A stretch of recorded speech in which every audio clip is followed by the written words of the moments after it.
Hi, ഷക്കീറാണ്. കഴിഞ്ഞ ആഴ്ചയിലാണ് നിങ്ങൾ കോട്ടയം ഡിസ്ട്രിക്റ്റിൽ നിന്ന് മലബാറിലേക്ക് ചില ടീച്ചേഴ്സിനെ 5 ലേഡി ടീച്ചേഴ്സിനെ ട്രാൻസ്ഫർ ചെയ്ത കാര്യം വായിച്ചിട്ടുണ്ടാവുക. പനിഷ്മെൻറ്റ് ട്രാൻസ്ഫറാണ്. ക്ലാസ്സിൽ അല്ലെങ്കിൽ സ്റ്റാഫ് റൂമിൽ ഉറങ്ങിയെന്നായിരുന്നു കംപ്ലൈൻറ്റ്.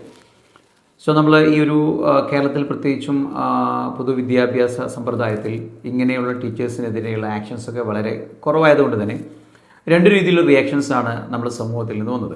കൂടുതൽ ആളുകളും ഈ ടീച്ചേഴ്സിനെ അറ്റാക്ക് ചെയ്യുന്ന ഒരു സ്ഥിതിവിശേഷം ഉണ്ടായിരുന്നു. അതായത് ടീച്ചേഴ്സ് അല്ലെങ്കിൽ ഇങ്ങനെ തന്നെയാണ്, വാങ്ങുന്ന പൈസയ്ക്ക് ജോലി എടുക്കുന്നില്ല എന്നൊക്കെ പറഞ്ഞിട്ട്. സോ ശരിയാണ്, ഞാൻ അവരെ ന്യായീകരിക്കുന്നൊന്നുമില്ല. ഈ മാറ്റപ്പെട്ട ട്രാൻസ്ഫർ ചെയ്യപ്പെട്ട ഹയർ സെക്കൻഡറി ലെവലിൽ ട്രാൻസ്ഫർ ചെയ്യപ്പെട്ട ഈ ടീച്ചേഴ്സ് ഇംഗ്ലീഷ്, ഹിന്ദി, അതുപോലെ കൊമേഴ്സ്, ബോട്ടണി, എൻ്റെ സബ്ജക്റ്റായ ഫിസിക്സ് ടീച്ചേഴ്സ് വരെയുണ്ട്. 5 പേരും ലേഡി ടീച്ചേഴ്സുമാണ്. സോ ഇനി എന്താണെങ്കിലും ഈ മാറ്റിയ ഈ ഒരു നടപടി അതിൻ്റെ അതല്ലെങ്കിൽ അത് എന്തായിരുന്നു, അതിൻ്റെ ജെന്യൂനിറ്റി, അതല്ലെങ്കിൽ അതിൻ്റെ റീസൺ എന്താണെന്ന് പ്രത്യേകിച്ച് നമുക്ക് പലർക്കും അറിയില്ല. നമ്മൾ വൺ സൈഡ് ആക്ഷൻ എടുത്തത് മാത്രമേ നമുക്കറിയുള്ളൂ.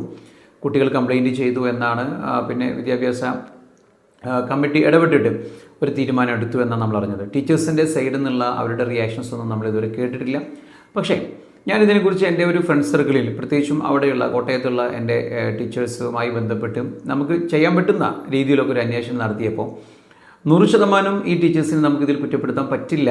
ചില കാര്യങ്ങളൊക്കെ നമ്മുടെ സൊസൈറ്റിയുടെ ഭാഗത്ത്, അതല്ലെങ്കിൽ നമ്മുടെ സിസ്റ്റത്തിൻ്റെ ഭാഗത്ത് എന്തോ പിഴവുണ്ട് എന്ന് നമുക്ക് മനസ്സിലായി. ഇപ്പോൾ നമ്മൾ പലപ്പോഴും റോഡ് ആക്സിഡൻസ് ഒക്കെ ഉണ്ടാകുമ്പോൾ പറയാറുണ്ട് ഓവർ സ്പീഡ് കാരണമാണ് ഉണ്ടായത്. അത് ശരിയായിരിക്കാം, അശ്രദ്ധ കാരണമൊക്കെ ഉണ്ടാവാം. പക്ഷേ റോഡിലുണ്ടാകുന്ന കുഴിയിൽ വീണിട്ടും മരിക്കാറുണ്ട്. അത് ഗവൺമെൻറ്റിൻ്റെ അശ്രദ്ധയാണ്. സോ ഇങ്ങനെ സംഭവിക്കാറുണ്ട്. ഇതുപോലെ നമ്മുടെ ഒരു എഡ്യൂക്കേഷൻ സിസ്റ്റത്തിൽ ഉണ്ടായ പോരായ്മകളും ഈ ഒരു ടീച്ചേഴ്സിൻ്റെ ലേസിനെസ്സിന്, അതല്ലെങ്കിൽ ഒരു ഇനാക്റ്റീവ് ആയിട്ടുള്ള ഒരു പെരുമാറ്റത്തിന് കാരണമായിട്ടുണ്ട്. സോ നമ്മൾ ഇന്ന് അനലൈസ് ചെയ്യാൻ പോകുന്നത് എന്തൊക്കെ കാരണങ്ങൾ കൊണ്ട് ടീച്ചേഴ്സിന് ഇങ്ങനത്തെ ലേസിനെസ് വരാം, അല്ലെങ്കിൽ അവരുടെ വർക്കിൽ ഒരു ഇന്തൂസിയാസം, ഒരു ഇൻട്രസ്റ്റ് എന്തുകൊണ്ട് വരാതിരിക്കാം എന്നാണ് നമ്മളിത് അനലൈസ് ചെയ്യുന്നത്. സോ ഞാൻ എൻ്റെ ഒരു പേഴ്സണൽ അഭിപ്രായത്തിൽ, ഞാൻ എൻ്റെ ഒരു റിവ്യൂ, എൻ്റെ ഐഡിയ വെച്ചിട്ട് എന്തൊക്കെ കാരണങ്ങൾ കൊണ്ടൊരു ടീച്ചർ അങ്ങനെ ആവാം, ഞാൻ എൻ്റെ ഒരു പ്രോസ്പെക്റ്റിൽ ഞാനിങ്ങനെ ചിന്തിച്ചു. പല രീതിയിൽ ചിന്തിച്ച സമയത്ത് എനിക്ക് മനസ്സിലായ 12 കാരണങ്ങൾ ഞാനിവിടെ ലിസ്റ്റ് ചെയ്യുന്നുണ്ട്. പലതും നിങ്ങളൊന്ന് ശ്രദ്ധിച്ചു നോക്കുക.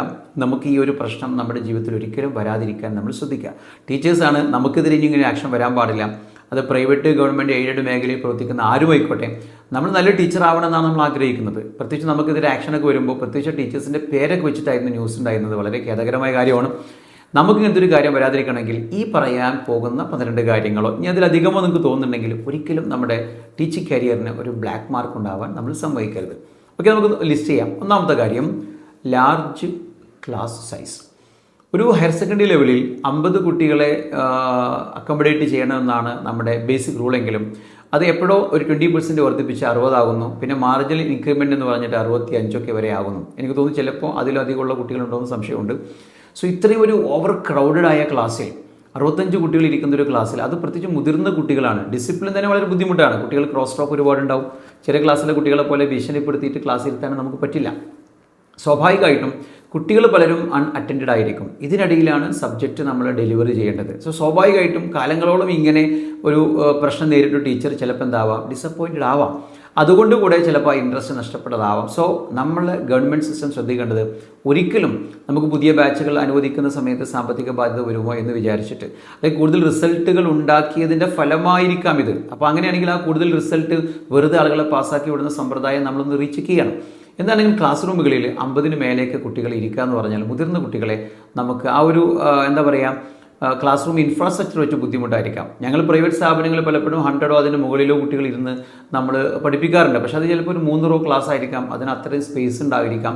മാത്രമല്ല കുറച്ചുകൂടെ മോട്ടിവേറ്റഡ് ആയിട്ട് കുട്ടികളാണ് ഇങ്ങനത്തെ കോച്ചിങ് സെൻറ്ററിൽ വരുന്നത്. പക്ഷേ നമുക്കൊരു ഗവൺമെൻറ് അല്ലെങ്കിൽ എയ്ഡഡ് സ്കൂളിലേക്ക് പ്രത്യേകിച്ച് ചേരുന്ന കുട്ടികൾ പല റേഞ്ചിലുള്ളവരുണ്ടാവാം. അപ്പോൾ അതുകൊണ്ട് തന്നെ എല്ലാവരും മോട്ടിവേറ്റഡ് ആവാത്തതുകൊണ്ട് ചിലപ്പം ഈ ഓവർ ക്രൗഡഡ് ആയിട്ട് വരുന്ന കുട്ടികൾ ഈ ടീച്ചേഴ്സിന് ഒരു പ്രശ്നം ഉണ്ടാക്കാം. ഒന്നാമത്തെ കാര്യം.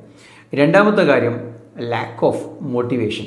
സ്റ്റുഡൻസ്, ഞാൻ ഈ പറഞ്ഞ കാര്യം, ചില പ്രത്യേകിച്ചും ഈ റിമോട്ടായിട്ടുള്ള ട്രാൻസ്പോർട്ടേഷൻ ഫെസിലിറ്റിയൊക്കെ കുറഞ്ഞ സ്കൂളുകൾ ഉണ്ടെങ്കിൽ ലോ അച്ചീവേഴ്സൊക്കെ അവിടെ അഡ്മിഷൻ എടുക്കാറുണ്ട്.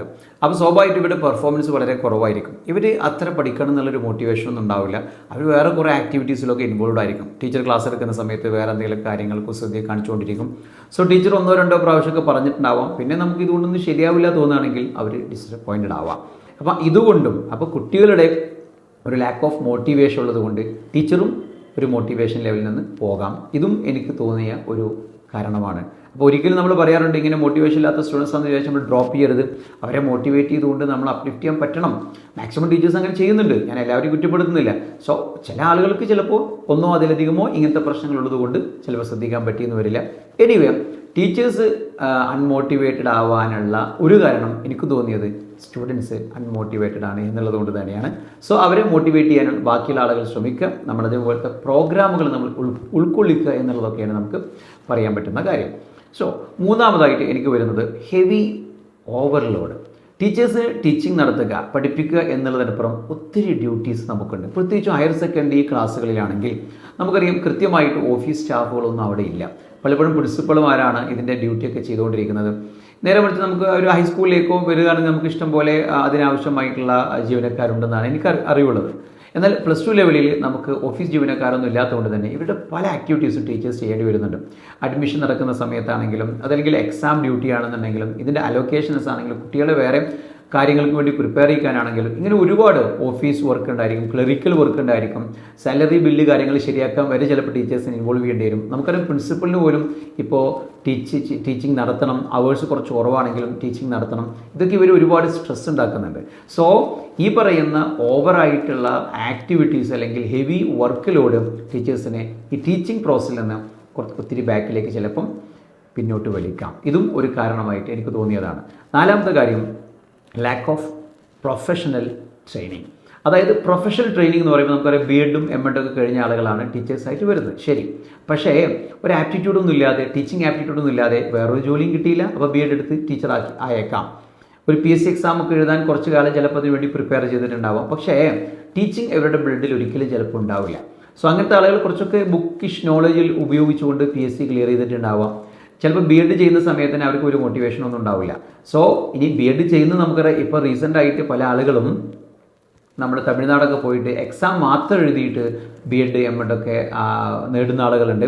ഞാൻ പലപ്പോഴും പറയാറുണ്ട് ടീച്ചിങ് എന്ന് പറയുന്ന പ്രൊഫഷൻ്റ് അല്ലെങ്കിൽ ഒരു പ്രൊഫഷണലായിട്ട് ചെയ്യുന്ന ഒരാളെ സംബന്ധിച്ച് ചിലപ്പോൾ ബി എഡ് കോഴ്സിൻ്റെ ആവശ്യം തന്നെ ഇല്ലായിരിക്കാം. പക്ഷേ ഇതില്ലാത്ത ആളുകളുണ്ടാവും. ടീച്ചിങ് എബിലിറ്റി ഇല്ലാത്ത ആളുകൾക്ക് ഈ ബി എഡ് കോഴ്സ് വളരെ കൃത്യമായിട്ട് തന്നെ ചെയ്യണം. അതിൽ എല്ലാ ആക്ടിവിറ്റീസും നമ്മൾ ചെയ്താലാണ് ഇവർക്ക് ട്രെയിൻഡ് ആയിട്ട് ടീച്ചറാകാൻ പറ്റുള്ളൂ.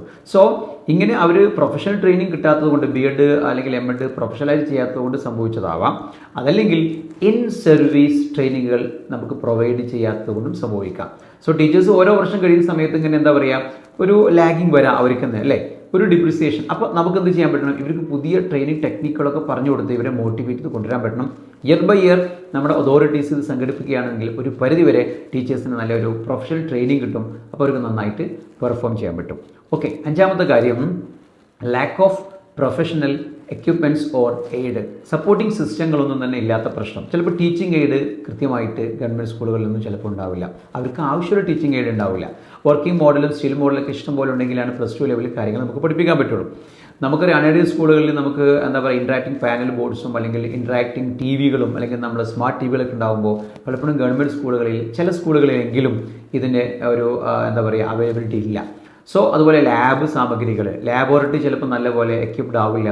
ചിലപ്പോൾ ആവശ്യമുള്ള കാര്യങ്ങൾ അവിടെ ഉണ്ടാവില്ല. അനാവശ്യമുള്ള ഒരുപാട് കാര്യങ്ങൾ അവിടെ പർച്ചേസ് ഉണ്ടാവും, ആവശ്യമുള്ള കാര്യങ്ങളൊന്നും ചിലപ്പോൾ ഉണ്ടാവില്ല. ഇതാവട്ടെ ഇവർക്ക് അറേഞ്ച് ചെയ്യാനുള്ള കഴിവും ഉണ്ടാവില്ല. മീൻസ് അവർക്ക് സ്വന്തമായിട്ട് പൈസ എടുത്തിട്ട് വാങ്ങേണ്ട ആവശ്യമില്ലാത്തതുകൊണ്ട് തന്നെ ഇങ്ങനെ എക്യുപ്മെൻറ്റ്സിൻ്റെ അഭാവം, ലാബാവാം അല്ലെങ്കിൽ നമ്മൾ ടീച്ചിങ് എയ്ഡുകളാവാം അല്ലെങ്കിൽ മോഡേൺ ടൂളുകളൊക്കെ ആവാം, ഇതൊക്കെ തന്നെയും ഇല്ലാത്തത് കൊണ്ട് പലപ്പോഴും ഇവർക്കൊരു കൺവെൻഷണൽ മെത്തേഡ്, ലെക്ചറിങ് മെത്തേഡിലൂടെ മാത്രം എല്ലാ സമയത്തും പഠിപ്പിക്കേണ്ടി വരുന്നത് ഇവരൊരു ഫ്രസ്ട്രേഷൻ ഉണ്ടാക്കും. ഇതും ആ ഒരു ടീച്ചേഴ്സ് ലേസി ആയി പോകാനുള്ള ഒരു കാരണമായിട്ട് നമുക്ക് പറയാൻ പറ്റും. അടുത്തൊരു കാരണമായിട്ട് എനിക്ക് തോന്നുന്നത് ലാക്ക് ഓഫ് പ്രൊഫഷണൽ ഡെവലപ്മെൻ്റ് ആണ്. നമ്മൾ ഈ ടീച്ചിങ് മേഖലയിലേക്ക് വന്നു കഴിഞ്ഞാൽ നമുക്കറിയാം, നേരത്തെ നമ്മൾ പറഞ്ഞിട്ടുണ്ട്, അപ്ഡേറ്റഡ് ആവണം. പുതിയ പുതിയ കാര്യങ്ങൾ ഒത്തിരി വരും. ഇന്നോവേറ്റീവായിട്ടുള്ള കാര്യങ്ങൾ വരുന്ന സമയത്ത് നമ്മൾ എന്ത് ചെയ്യണം, അത് ഡെവലപ്ഡ് ആവണം. സോ അതിനുള്ളൊരു സാഹചര്യം ശരിക്കും പറഞ്ഞാൽ ഇല്ല എന്നാണ് എനിക്ക് തോന്നുന്നത്. പ്രത്യേകിച്ചും ഒരു ഗവൺമെൻറ് മേഖലയിൽ വർക്ക് ചെയ്യുന്ന ഒരാളെ സംബന്ധിച്ച് അയാളൊരു ലേണിംഗ് അല്ലെങ്കിൽ ടീച്ചിങ് ആരംഭിച്ചു കഴിഞ്ഞാൽ പിന്നെ ഇയർ ബൈ ഇയർ പുതിയ കാര്യങ്ങളൊക്കെ വരും, അല്ലെങ്കിൽ സിലബസ് അപ്ഡേറ്റഡ് ആവും, അല്ലെങ്കിൽ പുതിയ ടെക്നോളജി വരും. ഇതൊന്നും അഡോപ്റ്റ് ചെയ്യാൻ അവർ തയ്യാറാവുകയും ചെയ്യില്ല, അല്ലെങ്കിൽ അവർക്ക് കൊടുക്കാൻ വേണ്ടിയുള്ള സിസ്റ്റം കൂടുതലായിട്ടില്ല എന്നാണ് എനിക്ക് തോന്നുന്നത്. സോ ഈ ഒരു പ്രൊഫഷണൽ ഡെവലപ്മെൻറ്റിനുള്ള സാധ്യത ഇല്ലാത്തതുകൊണ്ട് തന്നെ അവർ പഴയ രീതിയിൽ നിൽക്കുകയും എന്നാൽ സ്റ്റുഡൻസ് ആവട്ടെ അവർ വളരെ മോഡേൺ ആയിട്ടുള്ള ടൂളുകളൊക്കെ ഉപയോഗപ്പെടുത്തുന്ന ആളുകളാണ്. മാത്രമല്ല വ്യത്യസ്തമായ സ്ഥലങ്ങളിൽ ഉണ്ടാകുന്ന ടീച്ചിങ് ലേണിംഗ് ആക്ടിവിറ്റീസ് എങ്ങനെയൊക്കെയാണെന്ന് അറിയാൻ അവർക്ക് കഴിയും. സോ ഇങ്ങനത്തെ ഒരു സംഭവം നമ്മൾ ഇവിടുന്ന് കിട്ടുന്നില്ലെങ്കിൽ സ്വാഭാവികമായിട്ടും അവർ അൺമോട്ടിവേറ്റ് ആയിട്ട് പോകും. ഇതിൻ്റെ ഒരു റിഫ്ലക്ഷൻ ടീച്ചറിൽ ഉണ്ടാവുകയും ചെയ്യും.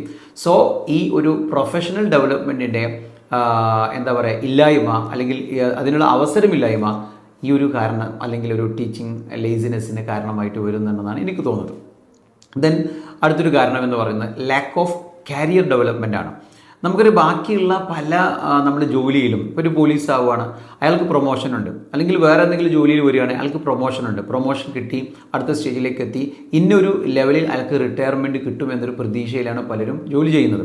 എന്നാൽ ഒരാൾ ഒരു ഹയർ സെക്കൻഡറി ടീച്ചറായി വന്നു കഴിഞ്ഞാൽ അയാൾക്ക് വലിയ പ്രൊമോഷനുള്ള സാധ്യതയൊന്നും ഇല്ല.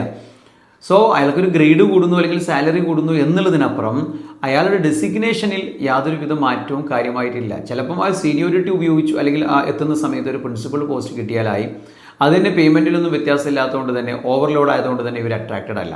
നേരെ മറിച്ച് മറ്റുള്ള ഒരു ജോലി മേഖലയുള്ളതുപോലെ തന്നെ ഇതിൽ നമുക്കൊരു ഇപ്പോൾ 5 വർഷം കഴിഞ്ഞ ആൾക്ക് ഇന്നൊരു പോസ്റ്റ് ആവുന്നു, അല്ലെങ്കിൽ ഇന്നൊരു സീനിയർ ആകുന്നു, അല്ലെങ്കിൽ ഇന്നൊരു ലെവലിലേക്ക് എത്തുന്നു. ഇങ്ങനൊരു ഡെവലപ്മെൻറ്റ് ഉണ്ടെങ്കിൽ കരിയർ ഡെവലപ്മെൻറ്റ് അവർ ഒന്നും കൂടെ മോട്ടിവേറ്റ് ആയിരിക്കും. അത് കിട്ടാൻ വേണ്ടിയിട്ട് എന്തൊക്കെ സെറ്റ് നോംസൊക്കെ വെക്കാം. ഇത്ര വർഷം പഠിപ്പിച്ച ആളായിരിക്കണം, ഇന്ന രീതിയിലുള്ള പെർഫോമൻസുള്ള ആളായിരിക്കണം.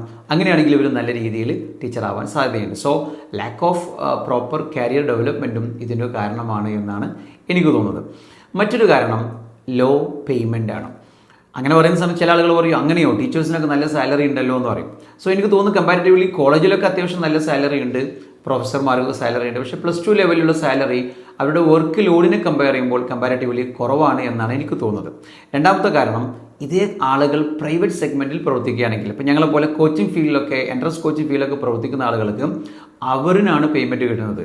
സോ ഒരു ഡേയിലോ അല്ലെങ്കിൽ ഒരാഴ്ച കൊണ്ടോ ഇവർ സമ്പാദിക്കുന്ന ഒരു പൈസയായിരിക്കും ചിലപ്പോൾ ഒരു മാസം കൊണ്ട് ഒരു സാധാരണ ഗവൺമെൻറ് സർവീസിലുള്ളവർക്ക് സമ്പാദിക്കാൻ പറ്റുള്ളൂ. എന്നാൽ ചെയ്യുന്ന ജോലി ആവട്ടെ ഏതാണ്ട് അതോ അല്ലെങ്കിൽ അതിനേക്കാൾ കൂടുതലോ ദിവസം ഇവർ എൻഗേജഡ് ആവുന്നു. സോ അങ്ങനെ നോക്കുമ്പോൾ ഈ മേഖലയിൽ പ്രവർത്തിക്കുന്ന ഹൈലി പെയ്ഡ് ആയിട്ടുള്ള പ്രൊഫഷൻസിനെ കമ്പയർ ചെയ്യുമ്പോൾ ഗവൺമെൻറ് സെക്ടറിലെ ടീച്ചേഴ്സിൻ്റെ പേയ്മെൻറ്റ് കുറവാണ് എന്ന് തന്നെ പറയേണ്ടി വരും. സോ നമുക്ക് വേറെ അഡീഷണൽ ബെനിഫിറ്റ്സ് ഒക്കെ ഉണ്ടാകും. ചിലപ്പോൾ നമുക്ക് എന്താ പറയുക നമ്മൾ റിട്ടയർ ചെയ്യുന്ന സമയത്ത് നമുക്ക് പെൻഷൻ സ്കീമൊക്കെ ഉണ്ടായിരിക്കാം. പക്ഷേ അതിനപ്പുറം നമ്മൾ കയ്യിൽ കിട്ടുന്ന പൈസ കമ്പാരിറ്റീവ്ലി കുറവാണ്. പല രീതിയിലുള്ള PF അതല്ലെങ്കിൽ വേറെയുള്ള ഒരുപാട് പേയ്മെൻ്റ് എല്ലാം കഴിഞ്ഞ് കയ്യിൽ കിട്ടുന്ന പൈസ എന്ന് പറയുന്നത് പ്രൈവറ്റ് സെഗ്മെൻറ്റിൽ പ്രവർത്തിക്കുന്ന ആളുകളെക്കാൾ കുറവായതുകൊണ്ട് ഒരു ഫ്രസ്ട്രേഷൻ ഉണ്ടാവാം. ഇതും ഇവരുടെ ലേസിനെസ്സിന് ഒരു കാരണമായിട്ട് മാറാം. പിന്നെ അതുപോലെ തന്നെ ഇവർക്ക് ലാക്ക് ഓഫ് റെക്കഗ്നീഷൻ. നിങ്ങൾ ആലോചിച്ച് നോക്കിയേ, നന്നായിട്ട് പെർഫോം ചെയ്യാത്തതുകൊണ്ടാണല്ലോ ഇവരെ സ്ഥലം മാറ്റിയത്. നന്നായിട്ട് പെർഫോം ചെയ്യുന്നവർക്ക് നമ്മൾ എന്തെങ്കിലും കൊടുക്കുന്നുണ്ടോ? ഒന്നുമില്ല. ടീച്ചേഴ്സ് എന്തെങ്കിലുമൊക്കെ നല്ല രീതിയിൽ പെർഫോമൻസ് നടത്തി കഴിഞ്ഞാൽ കുട്ടികൾ അപ്രീഷിയേറ്റ് ചെയ്യും, പാരൻസ് അപ്രീഷിയേറ്റ് ചെയ്യും എന്നുള്ളതിനപ്പുറം ഗവൺമെൻറ് ലെവലിൽ ഇത് നല്ലൊരു ടീച്ചർ ആവണമെങ്കിൽ ഇന്ന രീതി ആവണം, അല്ലെങ്കിൽ ഇന്ന ടീച്ചർക്ക് നല്ല റെക്കഗ്നീഷൻ ഉണ്ട്, അങ്ങനത്തെ സംഭവം ഇല്ല. സോ സ്വാഭാവികമായിട്ട് നമുക്കറിയാം മനുഷ്യൻ എന്ന് പറയുന്നത് മോട്ടിവേറ്റഡ് ആകുന്നതിന് റെക്കഗ്നീഷൻ, റിവാർഡ്സ് ആൻഡ് റെക്കഗ്നീഷൻ കിട്ടുമ്പോഴാണ്. അത് നമുക്കൊരു സന്തോഷമാണ്. സോ അങ്ങനത്തെ ഒന്നും തന്നെ ഗവൺമെൻറ് സെക്ടർ ഇല്ലാത്തതുകൊണ്ട് ടീച്ചേഴ്സ് ലേസി ആവാൻ ഞാനിപ്പോൾ നന്നായിട്ട് പെർഫോം ചെയ്തിട്ട് എന്താ കാര്യം എന്നൊരു തോന്നൽ വന്നു കഴിഞ്ഞാൽ പെർഫോമൻസ് ലെവലിൽ വളരെ ബാക്കിലേക്ക് പോകാൻ വളരെ കൂടുതൽ സാധ്യതയുണ്ട്. മറ്റൊരു കാരണമായിട്ട് നമുക്ക് തോന്നിയത് ഫോക്കസ് ഓൺ റോട്ട് ലേണിംഗ്. പാരൻസിനും അല്ലെങ്കിൽ സ്കൂളിനും സൊസൈറ്റിക്കും അതോറിറ്റീസിനൊക്കെ വേണ്ടതെന്നറിയോ? റിസൾട്ട് മാത്രമാണ്. എക്സാം നടത്തുമ്പോൾ അതിൽ മാർക്ക് കിട്ടണം, അതിനപ്പുറം ടീച്ചേഴ്സിന് യാതൊരു ഇൻവോൾവ്മെൻറ്റും ഇല്ല. സോ ഒരു യാന്ത്രികമായിട്ട് എക്സാമിന് മാർക്ക് കിട്ടാനുള്ള കാര്യങ്ങൾ പഠിപ്പിക്കാൻ പലപ്പോഴും ടീച്ചേഴ്സ് നിർബന്ധിതരാവാറുണ്ട്. അതുകൊണ്ട് തന്നെ അവരുദ്ദേശിക്കുന്ന രീതിയിലുള്ള ഒരു ഇൻട്രസ്റ്റിംഗ് ആക്ടിവിറ്റീസോ അതല്ലെങ്കിൽ ഒരു ഫീൽഡ് ട്രിപ്പോ അതല്ലെങ്കിൽ വേറെ ഏതെങ്കിലും ഒരു പ്രൊജക്ഷൻ മെത്തേഡ് അതല്ലെങ്കിൽ എന്താ പറയുക റിസർച്ച് മെത്തേഡ് ഇതൊന്നും തന്നെ ഇംപ്ലിമെൻ്റ് ചെയ്യാൻ സ്കൂളുകളിൽ അതിന് സൗകര്യം പലപ്പോഴും കുറവാണ്. അതുകൊണ്ട് തന്നെ ടീച്ചർ പലപ്പോഴും ഡിസപ്പോയിൻറ്റഡ് ആവും. എല്ലാവർക്കും വേണ്ടത് മാർക്കാണ്. അപ്പോൾ മാർക്ക് കിട്ടാൻ വേണ്ടി എവിടെയെങ്കിലും കട്ട് ആൻഡ് പേസ്റ്റ് ചെയ്ത് പഠിപ്പിക്കുന്ന സമയത്ത് ആ ഒരു ഇൻട്രസ്റ്റ് പലപ്പോഴും നഷ്ടപ്പെട്ടു പോവാം. സോ ഇതിന് നമ്മളെല്ലാവരും ഉത്തരവാദികളാണ്. സോ കുട്ടികളുടെ ആ ഒരു സിലബസ് എക്സാം പോയിൻ്റ് ഓഫ് വ്യൂവിൽ നിന്നും മാറ്റിയിട്ട് കുറച്ചുകൂടെയൊക്കെ ടീച്ചിങ് മെത്തേഡ് ഇൻവോൾവ് ചെയ്ത് പഠിപ്പിക്കാൻ പറ്റുന്ന രീതിയിലാക്കുകയാണെങ്കിൽ ടീച്ചേഴ്സ് ഒന്നും കൂടെ ഇൻവോൾവ് ചെയ്യാൻ പറ്റും. സോ ഇതും ആ ഒരു എക്സാം പോയിൻ്റ് ഓഫ് വ്യൂവിൽ അവരെ വാർത്തെടുക്കുന്നതും ടീച്ചേഴ്സിൻ്റെ ഡിസപ്പോയിൻമെൻറ്റിന് അല്ലെങ്കിൽ ലേസിനെസ്സിന് ഒരു കാരണമാണ്. വളരെ പ്രധാനപ്പെട്ട ഒരു കാരണം എന്ന് പറയുന്നത് എനിക്ക് തോന്നിയത് ലാക്ക് ഓഫ് ഫീഡ്ബാക്ക് സിസ്റ്റമാണ്. നമ്മൾ പഴയൊരു വീഡിയോയിൽ പറഞ്ഞിട്ടുണ്ടായിരുന്നു, ടീച്ചേഴ്സ് ആകുന്നതോടുകൂടെ അവർ വിചാരിക്കുകയാണ് ഞാനിപ്പം സെറ്റാണ്, സേഫാണ്, ഇനി ഒന്നും ചെയ്തില്ലെങ്കിലും എനിക്ക് സാലറി കിട്ടും, എങ്ങനെ പഠിപ്പിച്ചില്ലെങ്കിൽ എനിക്ക് സാലറി കിട്ടും. നമ്മൾ പറഞ്ഞിട്ടുണ്ട് ഇയർ ബൈ ഇയർ അല്ലെങ്കിൽ മന്ത്ലി ടീച്ചേഴ്സിനോ അതല്ലെങ്കിൽ കുട്ടികൾക്ക് ടീച്ചേഴ്സിനെ വിലയിരുത്താനൊരു അവസരം ഉണ്ടാവണം. അല്ലെങ്കിൽ അറ്റ്ലീസ്റ്റ് കുട്ടികളല്ലെങ്കിൽ ഇതിൻ്റെ അതോറിറ്റികളെങ്കിലും എന്ത് ചെയ്യണം, ടീച്ചിങ് മെത്തേഡ് എല്ലാം കൃത്യമാണോ, ഒരു ഫീഡ്ബാക്ക് എടുത്ത് അത് എവിടെയെങ്കിലും ഒരു കറക്ഷൻ വേണമെങ്കിൽ അത് ചെയ്തു കൊടുക്കണം.